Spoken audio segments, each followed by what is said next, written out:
میں سمجھتا ہوں کہ اس منظر کو غور سے دیکھنا بھی آپ کے لیے نیکی ہے، اور نیکی کیوں نہ ہو؟ جس قرآن کے حافظ ہے اس قرآن کے تعلق سے میرا رب یہ کہہ رہا ہے ذالک الکتاب لا ریب فیہ ھدی للمتقین، یہ وہ کتاب ہے جس کے بارے میں کوئی شک و شبہ کی گنجائش نہیں ہے۔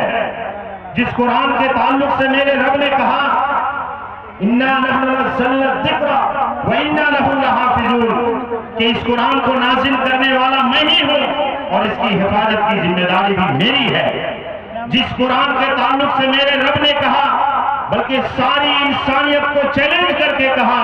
وَإِن كُنتُمْ فِي رَيْبٍ مِّمَّا نَزَّلْنَا عَلَىٰ عَبْدِنَا فَأْتُوا بِسُورَةٍ مِّن مِّثْلِهِ وَادْعُوا شُهَدَاءَكُم مِّن دُونِ اللَّهِ إِن كُنتُمْ صَادِقِينَ۔ اے رہتی دنیا کے انسانوں سن لو، جو میں نے اپنے محبوب پر قرآن مجید نازل کیا ہے، اگر اس کے بارے میں تمہیں شک و شبہ ہے، کوئی تردد ہے، تو جاؤ اللہ کے سوا تم اپنے دوست و احباب کو بلا لو اور اس جیسی ایک چھوٹی سی صورت پیش کر کے دکھاؤ۔ لیکن یاد رکھیے، اس قرآن کو چیلنج کرتے ہوئے میرے رب نے آج سے 1450 سال پہلے فرمایا،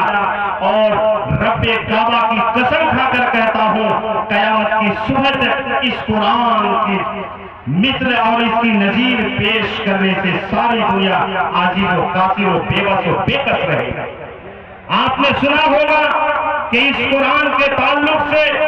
اشکالات آئے، کچھ لوگوں نے کہا کہ ان کی 35 یا 36 آیتوں کو ہٹا دی جائے، لیکن یاد رکھیے جس نے اس قرآن پر انگلی اٹھائی، جس نے اس قرآن میں شک و شبہ پیدا کرنے کی کوشش کی، اللہ نے اس کو دین اسلام سے ہی ختم کر دیا، بلکہ